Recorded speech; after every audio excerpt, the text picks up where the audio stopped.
Blog Talk Radio. Welcome to Women Who Rock with Success, which is an award-winning show for professional women. We profile a collective of amazing women who are thriving to build their brand. Women are handpicked in various fields who can provide credible information to build your business and lifestyle. We are live each Thursday at 9 a.m. Central Time, followed by our latest brand, Women Who Rock Investigates.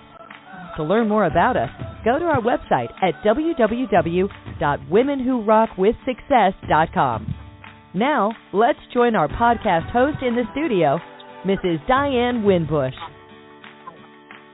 And good afternoon, everyone, and thank you so much for tuning in. We just wrapped up a wonderful summit that we have had for our business and entrepreneur professionals, and so we're going to continue to extend this opportunity for you to be able to learn more about some of our guests and what they have to offer to Americans and individuals, professionals all over the globe. So we have a interesting guest that's in our studio on today, and she is none other than Miss Silvia Via.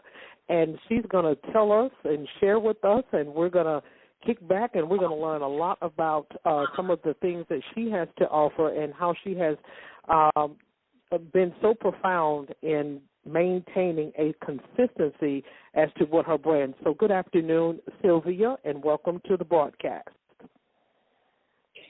Hi, how are you guys? And thank you so much for this opportunity. Thank you, Diane. I'm grateful. How are you? Okay, and we're doing great, and we're so wonderful that you took the opportunity to share with us on today.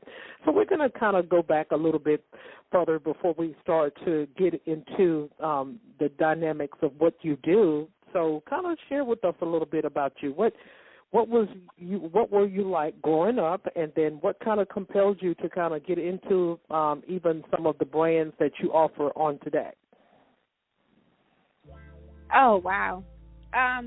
So growing up, I kind of had I had a fairy book Cinderella type of story, things that most people in the United States couldn't fathom. I was born in literally the dirt.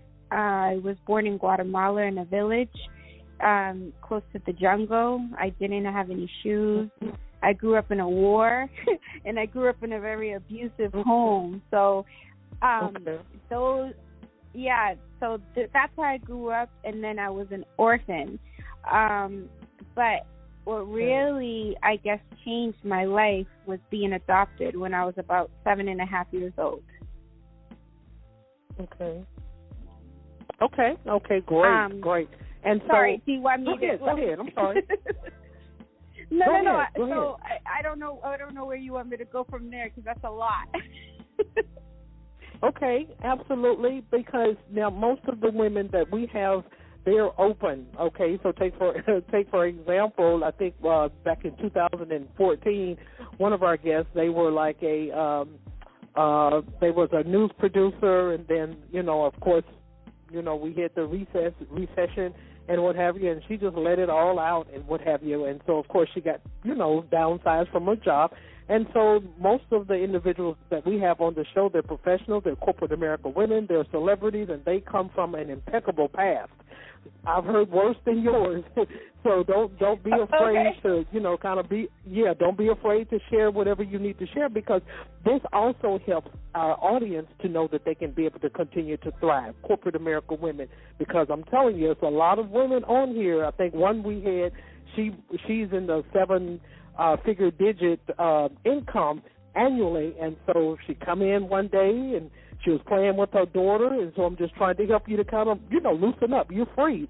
And so she was playing with her daughter one day, and she always do every day when she come in from work, and she went in there and the daughter got home before she did every day, and so the 17-year-old daughter, the mother came in from work, and she took her leg and pushed on her just like she always do every day, but the daughter was deceased.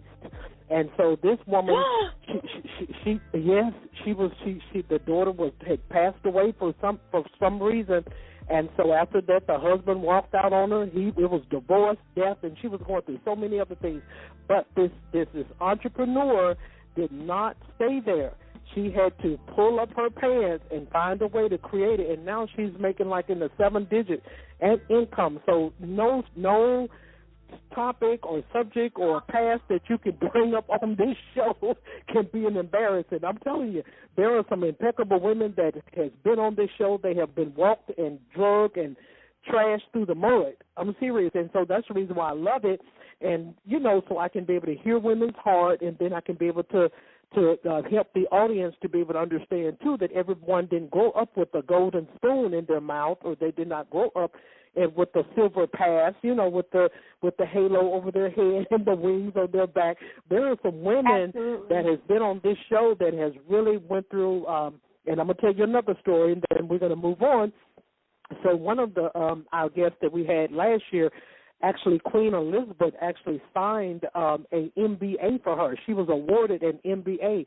And so what happened to get her in that position, she continued to give, such as what you're doing. She created a brand. She continued to give. She continued to be a humanitarian. And all of a sudden, it was because of her daughter. She had lost a young daughter, too. And her daughter had passed as well, and so the mother kept singing. She kept doing jazz. She kept working. She didn't want the death of her daughter to get her down. And I think it was a couple of years ago, Queen Elizabeth, the one that's living now, went in there and signed an MBA to this woman. So there is no stories on this broadcast can ever, you know, make you feel that it's up under you or below you. It's some women that has been on this show that has had some impeccable past. And so that's the reason why we applaud women such as yourself that don't remain in the same spot. You get up, you dust yourself off, and you keep moving. So I just wanted to kind of make you feel comfortable on that. Of course. Absolutely. I feel definitely comfortable. I feel definitely comfortable. It was just kind of like, I guess, in tribute to what you're saying, I want to salute those women because I really do realize that, I guess, circumstances, and I guess it just shows and proves the resilience that women do have, and I think those who are really successful and enjoy their success and really give back and keeps them humble and grounded are the men and the women, but, you know, that really go through things, especially as a child, because I think when you really struggle as a child, you never forget that feeling and what it's like to go to bed hungry. That's, you know, it's one of the worst feelings in the world where, like, for instance, you know, when I was living in Guatemala, like, I you know, we wouldn't have food. My mother would say to me, hey, all the men are going to pay attention to me, so make sure that you steal behind me. So, like, and I guess my biological mother, in a sense, was the first woman who was teaching me to survive, right? And to be, at the same time, like, you know, how to come out here and get it. So she utilized her beauty and her looks because I was just a child, you know, to go get food for us. So I definitely believe in what you're saying, and it just once again solidifies that, yes, people who go through harsh paths, you know, either it can make or break you, but if it makes you, then your resilience and I guess your trajectory of success is going to be that much better because you know what it's like to be in the bottom. Exactly. Because, you know, when I first got started, Silvia, with this broadcast back in 2014, I'm like, okay, then, here go these women.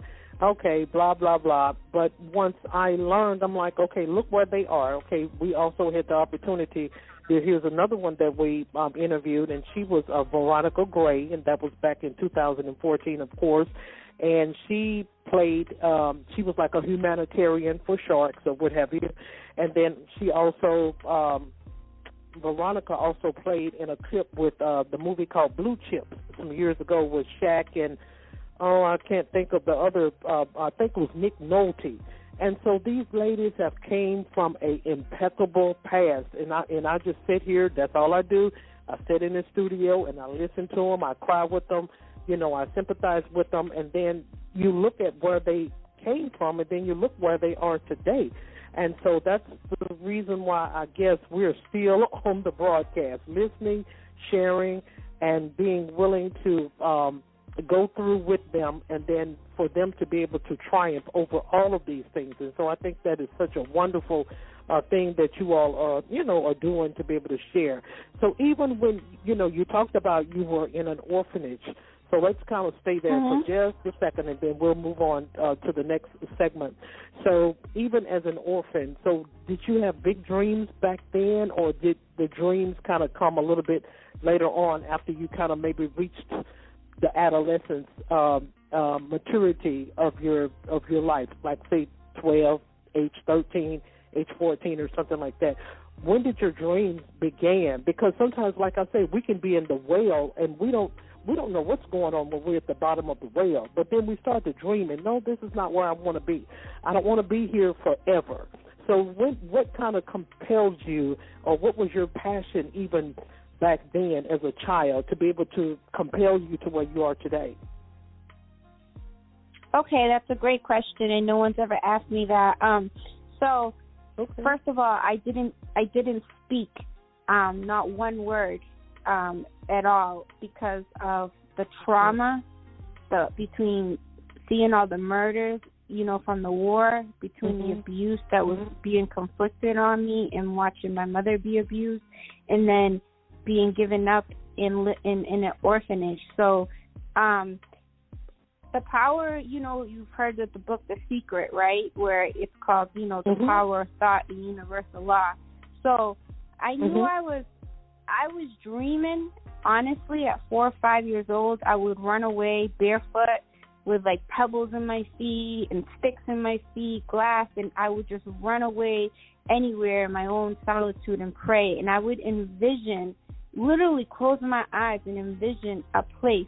It was like I would just meditate and find myself somewhere else, right? So I was already in tune with the power of universal law and the power of dreams and what you put out to the earth at such a young age, because that's all I had, because my reality was just so horrific that I had to dream of being somewhere else spiritually.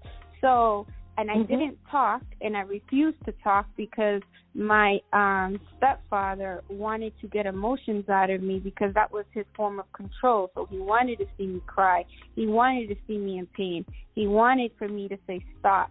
He wanted me to vocalize or to or see me in tears or in turmoil. And my only form of control I had was to contain all my emotions and hold them inside. But the power that I knew I had was dreaming and with God. So in the orphanage, I found it very hard to communicate, because the language there was Spanish, and my language in my biological home was Mayan. It's a dialect, and it was Spanish. But because I was refusing to talk, I couldn't communicate very well. So even then, I was always dreaming, and and then it was crazy, because when I was finally on a plane, before that, let me step back. I could always draw. So before I could even speak, I could always draw. So that was another form of my escape, was dreaming through, if I would draw on the dirt. Dreaming when I got to the orphanage, I was able to get crayons and colored pencils, and I was drawing. So I guess due to trauma, I started dreaming at a very young age. I would say 3 or 4, and my dream was just to be in a loving environment, in a peaceful, and that was really my first dreams, and to be loved, especially by just my own family, and not to be hated, because I was born into hatred. Okay. Wow. Okay. That's fair enough, because it's from pain to passion, passion to pain sometimes, and that's great. And so that creates dreams. Right, exactly, because we don't want to ever stop thinking about what we can be, not who we can be, but what we can be able to be. And so that is very, very important. And just like I said, I'm amazed of the women that comes onto the show. I'm like, okay, I know that you don't have any stories or what have you, and it's not my thing to ask them about anything. Sometimes they just tell it. They just open up and they say, and I just be so confounded as to some of the stories that the celebrities even will share. We have celebrities; they fix hair and makeup and all those things, and I'll just be kind of appalled as to some of the things that they had to go through in order for them to be where they are today. And so that's victory for women, even though sometimes women are not saluted and celebrated in many areas and what have you. Sometimes you have certain areas, locations, countries, states, they have gender factors where, some people may feel one is dominant over the other, whether it's male or female. And so I just really applaud women who dust their heels off and say, no, this is not where I'm going to stay, even though this is in the past. I'm going to take this where I am, and I'm going to run with it. And so, as I stated, I applaud women in that area. So let's talk about your brand in coffee, and so let's talk about that. And then we also want to learn a little bit about the name as to why you selected the name that you did for your coffee brand. Okay, sure. So I'm going to start off first with the name, and then I'll share with you the story on how the coffee, why the coffee, out of all businesses. So obviously my name is Silvia, and if you cut it in half, it's Via. But via means by the way of, or it means through. So if you're driving 95, it says via. Or if you say I'm sending email, it'll say via email. Or so it just means by the way of or through in Latin, actually. So I also, my logo, I'm dyslexic. So if you turn my logo any which way, VIA, you can see it, my original logo. I'm sorry. Let me before I get to the coffee. I'm also a painter and a designer. So I do a lot of high-end restaurants. I do a lot of commercial property like hotels, and obviously I do residential. So when I first trademarked my name, it was back in 2000. I want to say 14, I think. And this is an important business advice I want to give to especially women. Make sure that you legally trademark your name, because in 2000 and I think want to say 19 or 18, I actually ended up suing Warren Buffett's company. He bought a real estate property in Boston, and I sued him for trademark infringement because they copied my logo exactly to the T. So I actually won, and they had to change their logo. And so that's an important business advice. I want to make sure that a lot of women especially understand and know that if you're creating a name and a brand, make sure that you just don't create LLC. Make sure that, or incorporate it. Make sure that you're also protecting your name by trademarking it, whether it's a product or a service. So anyway, that's the name Via. Now, as far as the Guatemala coffee, so back to being, adopted, so I came to this country, blah, blah, blah. I had an amazing adopted father who always taught me to dream, and I could be anything. And, my longing for I always felt very alone in the United States, like I had no family. Even though my adopted parents were great people, I don't want to take that away from them. We had a lot of differences, so I always knew I was going to be a young mother. I had my daughter at a very young age, and she knew the struggles that I went through as far as just feeling very lonely. So my daughter was, in a sense, my only blood that I had in the United States. And back again to my abusive past, I was finding myself being in a lot of abusive relationships. And the last abusive relationship I was in 2007 or 8, where 2008, I was stabbed, where the person, he tried to kill me. Anyway, I knew that I needed closure, so I tried to look for my biological mother in 2010, and I wasn't successful in that, and it was just so painful. And I remember being on the plane after trying to find my biological mother. You know, I hired like detectives and everything, but you know, my country is still very backwards, meaning women are still not getting educated. There's still not clean water. We're still living in villages. People are still barefoot. You know, like it's still very sad circumstances there. So, I was on the plane, and I opened up my BlackBerry because, you know, that's what was the phone back then. And my daughter said to me an email. She said, "Dear Mommy, I hope that you found my biological mommy, because if you weren't missing, I would try to look for you as well." And she goes, "Thank you for the money that you left. Me and Nana, we went school shopping, and I can't wait to see you when you get home. I love you very much," right? And I was on the plane reading that email, and I was hyperventilating. Like, I never had a panic attack, but I was so heartbroken because I realized that I was letting the inner child, that abusive little girl, live in me. And that's why I found myself repeatedly in abusive relationships. And I wasn't enjoying being a mother in the United States. I wasn't enjoying being an entrepreneur. I was still living in that abusive past, hence why I was finding abusive men. Anyway, I flew back home, and I put it in the past. I was like, you know what? I said, this is so painful. I'm never, ever, ever going to try to look for my mother again. I made my biological mother a promise when they were ripping us apart at the orphanage, and she made me promise, like, make sure you come back home, make sure you come look for me. And I felt like, okay, I fulfilled that promise. It didn't happen. I'm going to let it go.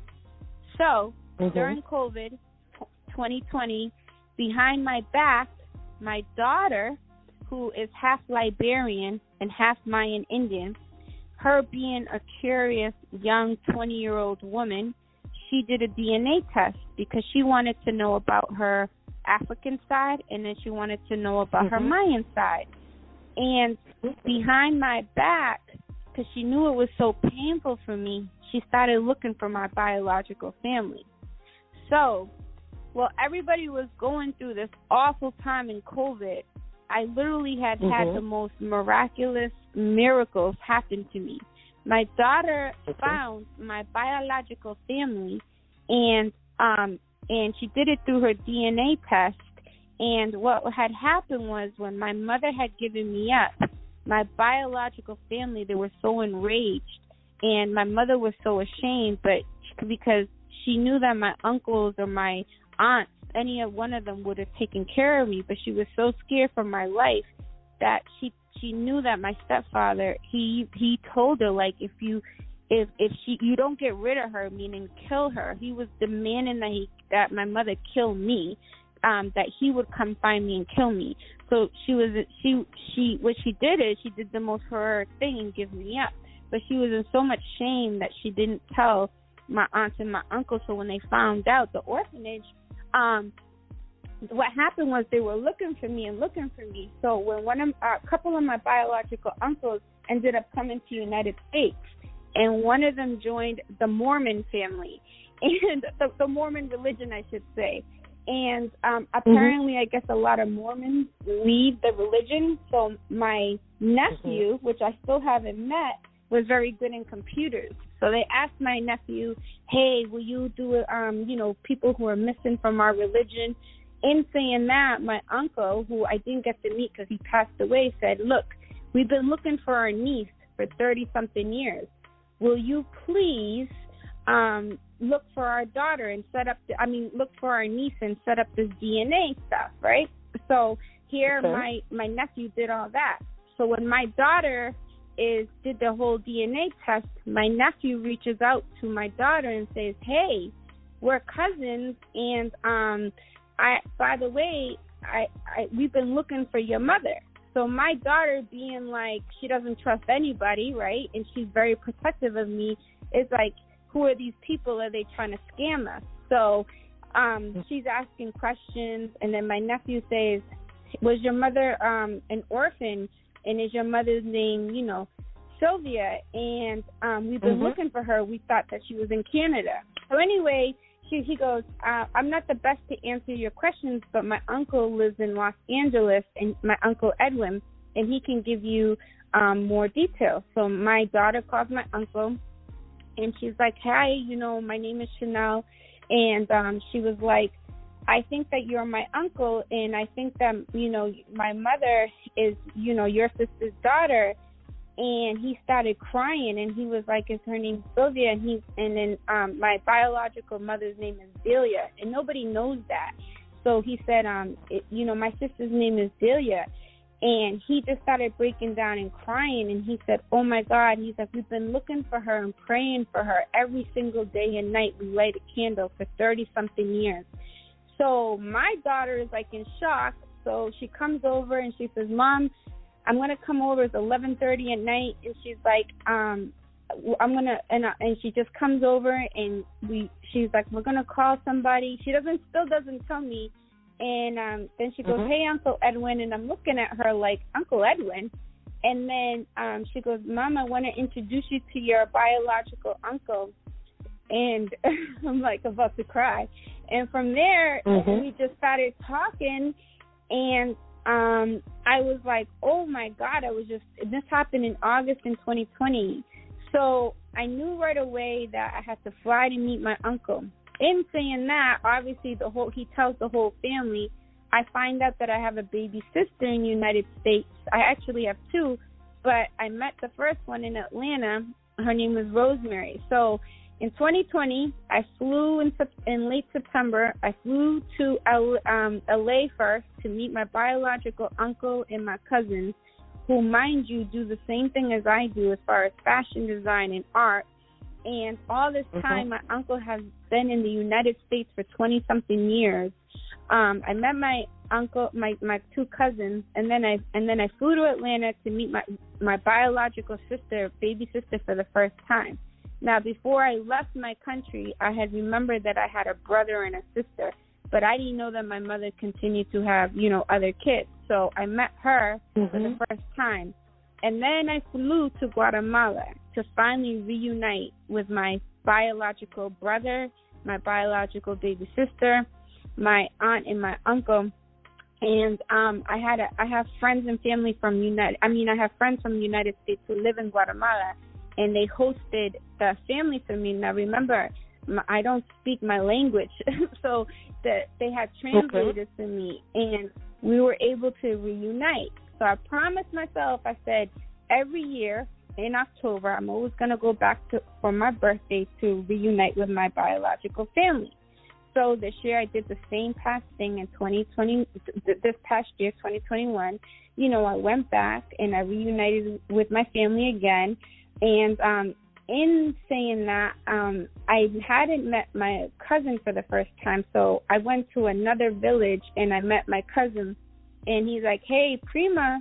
He's like, I know that you're a businesswoman in Guatemala, in the United States. And he was like, I have friends that own a coffee farm. And then he's like, would you be interested? And I was like, okay, sure. And I went to the coffee farm, and I went, and because I can't move any product, or I can't be part of something that I don't believe in. That's just how I am. Sure. So I went there and I met the family and I tried the coffee, and it just was like, wow, it makes sense, because artists, writers, creators, and coffee shops go hand in hand. And literally it was towards the end of my trip, I want to say in November, and me and the farmer, we shook hands and we created the company. I bought the website domain immediately.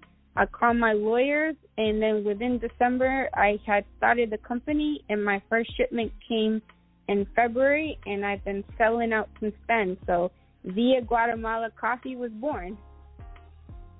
Wow, that is an impeccable story. So with that, how has that been even rewarding for you, to go through all of the transition, and then also you're able to invent this wonderful gourmet coffee to so many millions of people. So how has that been rewarding for you?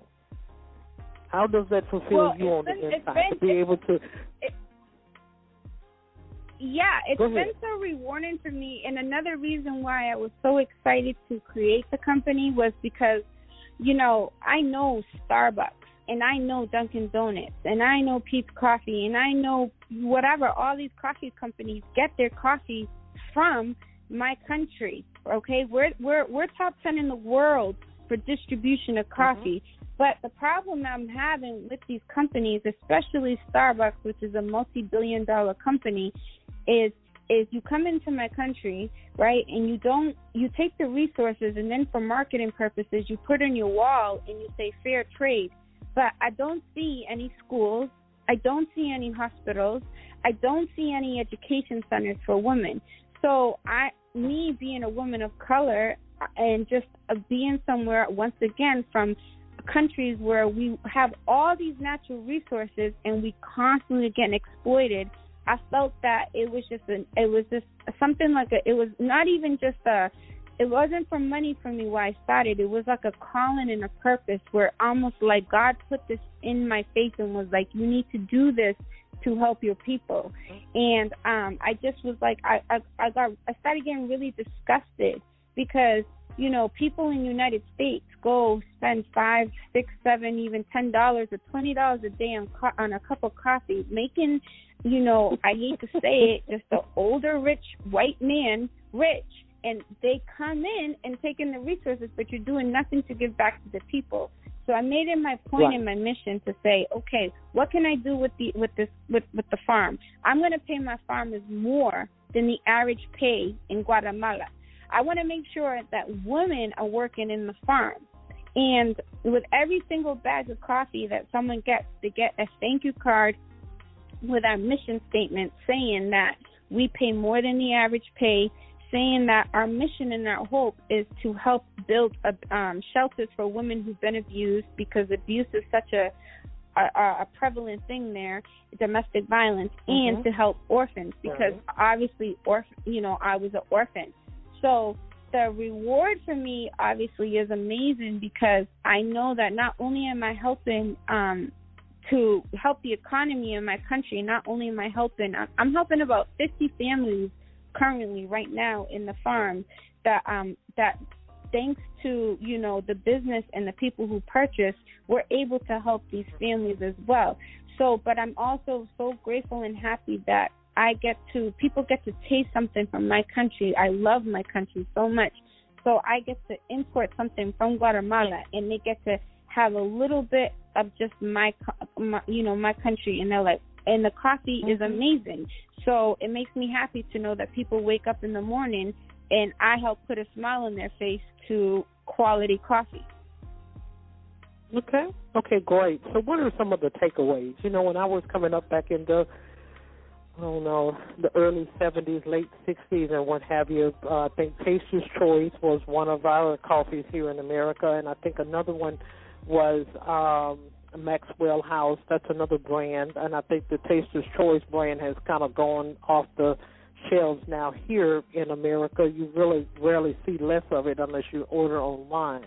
And people, when the first sip that they want to take when it comes to coffee, they want to be able to resonate with that brand. So what would you say would be just a little tad different from your product versus the products, because that was something interesting that you said, when people get up in the morning, they take a sip of your coffee, they take a sip of Guatemala, and then I'm able to provide for that.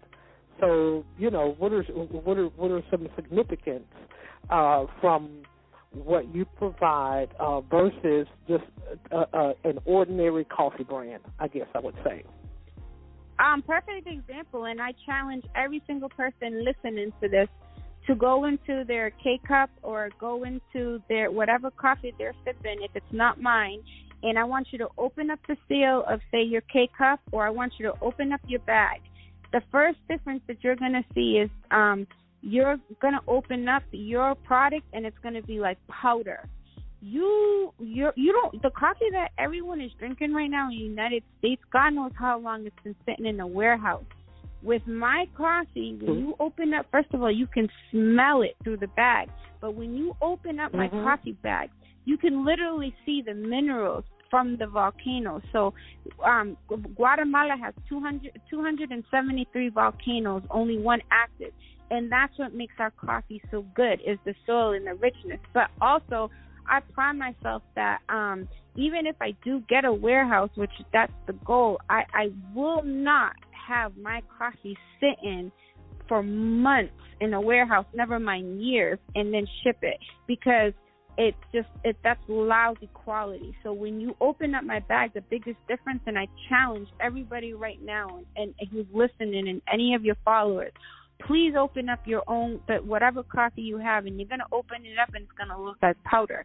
Then buy my coffee, open it up, and look at it, and it's going to look like little tiny brown grains, and you're going to see, like, it's going to shine a little bit in the light. That's called minerals, and that's called real coffee, and you're going to be just amazed, like, wow. Like, wow. Okay. Okay, great. So some of the reports in America, not for sure what's going on in other countries, so in the United States, due to the COVID, the pandemic, we are seeing a shortage in some brands of coffee, and it's, of course, it's high demand because people are staying at home now. They're doing businesses at home. Some people have walked away from their jobs, so to speak. And so what would you say to that? They have an article, I think, in the Los Angeles Times, and I think it was on the news here recently, as far as the Americans are concerned, we're seeing a decline and a shortage in coffee. So kind of elaborate on that for us as to why you think, I mean, and I know sometimes when we use a lot, and that's a supply, and then, of course, you're going to have to, pour back into whatever it is, the brand that the individual is creating. But here in the United States, we're seeing a decline simply because of the fact of supply and demand. So could you at least elaborate on that for us, and how your brand can also, that can be somewhat of an opportunity to be able to also make a major impact, even in the U.S.? Well, I'm going to tell you first off, that's lies, because and they say that, and I'll tell you why, because they're inflation. So they're going to mark up the prices, okay? And they're telling you that because it's already, you're like, oh my God, oh no, I need my coffee, right? So when they come back with the price of, say, $5 more, they're going to say, well, this is why we warned you, right? So that's just one. There's no really, so they're basically letting you know, we're charging you more, we're saying there's a shortage, but it's really because of gas prices, from flights to, trucks to ship it here. So no, there's not really a shortage. I don't believe that, because the amount of coffee that my country literally distributes all over the country, not to mention we have Central America, we have South America, and we have Africa. Like these are in a little bit of Asia. Anywhere where there's volcanoes is where the coffee comes from. So when they're speaking about that, they're speaking about really the shortage, meaning as far as being able to ship and import and export. And that's why I'm going to touch upon my price. People are like, oh my God, your bag is $30 a bag. And I tell them, listen, this isn't coming from China where they mass produce everything. This isn't coming from like Guatemala is very, very, very hard to import and export. It's one of the hardest countries to import and export from, okay? Yeah, so it's just not one of those things where it's very easy to do business out there. So there is no shortage on my end. That's what I'm going to tell any customers or my customers and any of your customers listening, new customers, I hope. But also, I am going to let them know, yes, this is the reason why my bag is $30 a bag. And I'm going to be honest, you're paying for the import and the export cost. It's very expensive to import and export. It's not cheap. It's not like, hey, let me just, go down the street and get something. It's not like you go online on Amazon and, from China. And not to mention, this comes from a family-owned farm. Now, how, as far as people working from home, and the opportunity is so great for me because the online business and people, yes, want to brew from home. And I honestly, thank God, everything's just working for me in its right time and place, and I'm just moving at the right frequency because the trajectory I want to say, or I think the percentage of, I think coffee in about 5 to 10 years is going to be is like $26-something billion. So if I can just get 0.1% of that market of people who buy online and people who brew at home, then my coffee company is going to do amazing. I'm projected to be in the multi-millions within the next 5 years and help my economy and my country. And eventually I want to be able to, like I said, have a warehouse in the United States. And I always want to make it a women-owned company. So all my workers will be women, all my truck drivers will be women, and all my distributors I want to have will be women, because it's important to me that I just not only empower women in my country, in Guatemala, but I empower women in the United States. Okay, that's wonderful. That is wonderful. That's a fair enough opinion that you drove to the listeners, because I do agree with you on that. Sometimes, like our former President Trump would say, fake news. Sometimes individuals will do a hype media presentation, I guess, just to get the people panicking, to get them all stirred up, to get them energized and what have you, and then they'll go out and they'll start buying and purchasing a lot of things, which is still out there on the market. Like, as I stated before, on Amazon, you can go and buy just about any brand of coffee that they, provide here in the United States. But before we go, Silvia, I want to be able to talk about your design and for you to be able to share that also, because for the month of February and March, we had celebrities, hairstyle celebrities, makeup celebrities. We had all of those types of guests on the show, and so we want you to be able to touch on that as well. Okay, sure. So my design as far as an artist? Yes. Okay. Sure. So I have I own currently 2 companies right now. If you go to www.viasworld, viasworld.com, you're going to be able to see my fashion. I own multiple fashion brands, and then I also do my art and design. So you're going to be able to go online and see some of the art that I've done for these hotels or for these restaurants, and you're going to be able to see some of my custom jackets, which I've done for a lot of NFL, NBA players, a lot of different celebrities. Each one of my custom jackets, I start at $500 to $1,000 to $2,000. They're hand painted and they're custom tailored to each client. As far as my fashion brands, I have Mom, Money Over Men. I have my Black Label, Via Army, Fighting for Love. My percentage goes back to the veterans because my adopted father was a veteran. And then I have, I just had Via, and then I also have a brand called Cocaine White. And it's not to glorify drugs. It's just to talk about the propaganda and hypocrisy in the United States with how through fashion and what drugs, like if you even think about the vaccines or pharmaceutical, like where this country would be without drugs. So I'm telling kind of the story through fashion.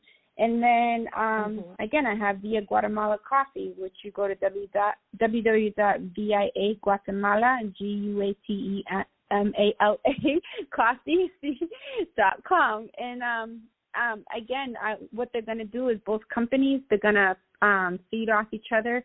So I plan on, with my paintings, for instance, every year I dedicate 1 year to do a paint series. So a couple of years ago, I did the Global Standards of Beauty, where I painted women from all over the world of what's considered beautiful in their culture, anything from scarification to piercings to, body, what is the word I want to say, like headdresses, anything like that. And then last year I did the One Paint series, where I did through painting and art that there's no such thing as a black human, meaning the actual color of black, and there's no such thing as a white human. And this year I'm dedicating my year. It's called the Via Sex Paint series, where I'm painting about the conversation of sex. So what I'm going to do with each paint series is I'm creating coffee books. So the coffee books will be sold on Via's World, but they'll also be sold on Viagatemalacoffee. So as far as my accessories in Viagatemalacoffee, you'll be able to buy coffee books, you'll be able to buy, and some of my art will be on it. So they're going to feed off of each other. Also, too, yes, my back, No, go ahead and finish. Oh, sorry. Also, too, my background, as far as an artist, I've been published. I've been in, I did what's it called? Art Basel. I did an event. I was a featured artist for that. Some of my art is in, like I said, hotels, the Charles Mark Hotel on Wilson Street in Boston, Harborside Inn Hotel on State Street. I did Hotel Oasis in Guatemala, in Lake Ataclan. I've done a few restaurants and working on some medical spa stuff right now. So as far as that's my art side, I am available for commission. My prices start at $2,000 for anything custom. Okay, great. So with the last question, share with the audience. We have really enjoyed you. Let me say that before you share your social links so the audience can be able to follow you. We have really enjoyed your impeccable story today, Silvia, and we do salute and honor the things that you, the compassion that you have for others. I love the humanitarianism that you give back to the public, to the community, to your people in Guatemala. So my hat is off to you for that. And so, of course, we always allow our guests to be able to share their links, their social media handles, or any upcoming adventures that they would like to share with the audience. You can do that at this time. Okay, thank you so much, and thank you to your listeners, and thank you for this opportunity. I'm grateful. Sure. So, again, my website for Via's World is viasworld.com, viasworld.com. And if you want to find me on Instagram, it's vias.world. Same thing with Facebook. And then as far as the Via Guatemala Coffee, it's Via Guatemala Coffee on Instagram. It's Via Guatemala Coffee on Facebook. And that website is www.viagatemalacoffee.com. So those are the two companies, and you can find me. And yeah, that's about it. I'm so grateful, and thank you again for this opportunity. Okay, and you are so very welcome. Hope to perhaps maybe have you back on the show later on in the year, or maybe 2022, so we can perhaps maybe do a follow-up on your brand. And so, listeners, you know where to go find us at. We're on social media, of course, at www.facebook.com/Women Who Rock with Success Media. So thank everyone for tuning in on the second half of Women Who Rock with Success. And Silvia, thank you once again for being our guest on the show. And so everyone, have a wonderful day. Thank you, Silvia. Thank you. Bye-bye.